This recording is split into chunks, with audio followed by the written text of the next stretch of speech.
Find the value of tan negative 690 degree.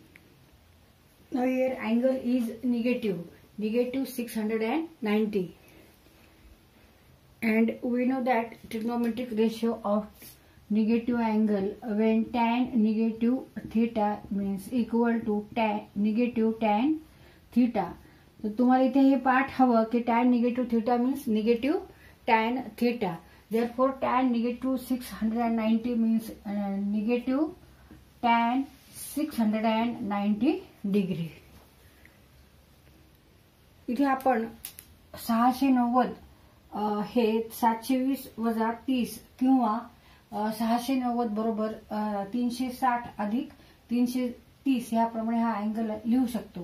Means tan 690 degree equal to tan 720 degree minus 30 degree असं जरी घेतलं तरी चालतंय. नाहीतर tan 690 degree equal to tan 360 degree plus 330 degree ह्याप्रमाणे जरी घेतलं तरी चालेल. अँगल तुम्हाला जो सोपा वाटतो त्याप्रमाणे तुम्ही अँगल घ्यायचा आहे.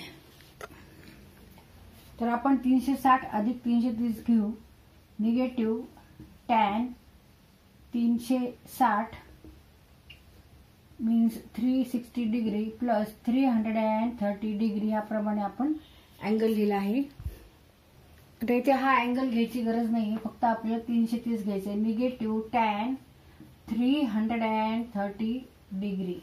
आता परत हा अँगल आपल्याला 2-3 पद्धतीने असं लिहिता येतो.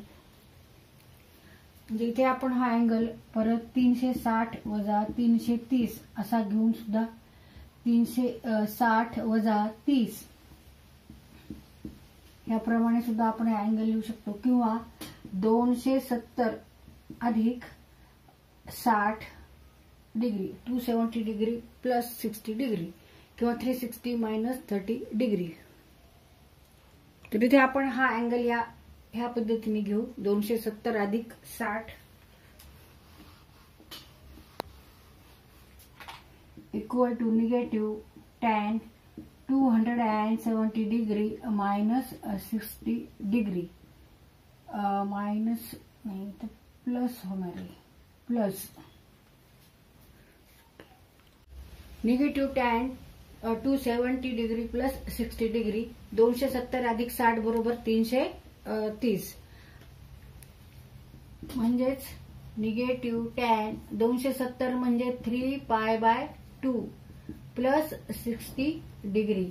आता आपण कोऑर्डिनेट सिस्टीम काढून आणि कोऑर्डिनेट सिस्टीमवर कोणता अँगल कुठे आहे ते बघायचं. इथे एक्स ऍक्सिस हे negative X axis, Y axis negative Y axis, O is here, origin 0 and 0 are coordinate of origin.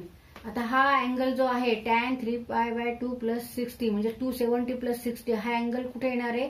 Fourth क्वाड्रंटला येणार आहे. आणि फोर्थ क्वाड्रंटला tan निगेटिव्ह आहे. tan means what? Sine upon tan means sine upon cos. आणि by definition sine means Y coordinate and cos means X coordinate. आता इकडे सगळे Y ऍक्सिसवर फोर्थ क्वाड्रंटला निगेटिव्ह आहेत. म्हणजे इकडे साइन निगेटिव्ह आहे, कॉस पॉझिटिव्ह आहे, पण negative divided by positive number means negative number. Therefore tan in fourth quadrant negative. tan is negative in fourth quadrant.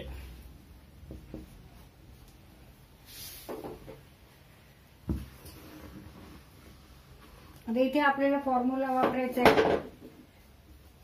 tan in bracket n π/2 plus minus theta equal to plus minus cot theta. इथे टॅनचं cot झालेलं आहे. केव्हा? when n is odd integer or odd number. तर इथे n किती आहे? n बरोबर 3 आहे. and 3 is odd integer, odd number विषम संख्या. त्यामुळे इथे आपल्याला टॅनचं कॉट करायचंय. आणि थीटा इज हिअर 60 डिग्री. म्हणजे इथे काय होणार आहे? Negative cot 60 degree, negative cot 60 degree. इथे निगेटिव्ह साइन आपण का घेतली? तर हा अँगल फोर्थ क्वाड्रंटला आहे आणि फोर्थ क्वाड्रंटला टॅन निगेटिव्ह म्हणून ते निगेटिव्ह घेतले. ही पॉझिटिव्ह साईन पण असते, निगेटिव्ह पण असते. पण आपण इथे निगेटिव्ह साईन का घेतली तर ते क्वाड्रंट वरून ठरवायचं की हा अँगल कोणत्या क्वाड्रंटला आहे. तर हा अँगल जो आहे टॅन 3π/2 + 60 हा फोर्थ क्वाड्रंटला येतो आणि फोर्थ क्वाड्रंटमध्ये टॅन निगेटिव्ह आहे म्हणून आपण ही साईन निगेटिव्ह घेतली, पॉझिटिव्ह घेतलेली नाहीये. आणि कॉट थीटा, कॉट 60 डिग्री. तर negative negative positive, positive cot 60 degree. Now cot means what? Cos 60 degree divided by sin 60 degree means cot 60 degree. किंवा cot 60 degree means 1/tan 60 degree.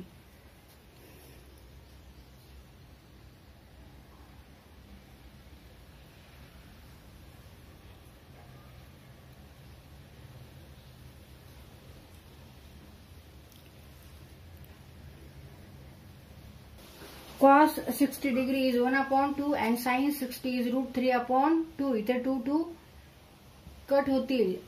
Therefore answer is 1/√3. 1/√3. Tan negative 690 degree ची value ची किंमत किती आहे? 1/√3.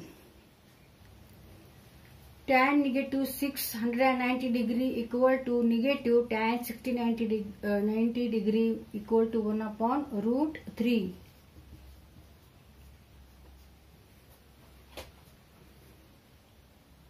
तर इथे आपला हा क्वेश्चन सॉल्व्ह करून झालेला आहे.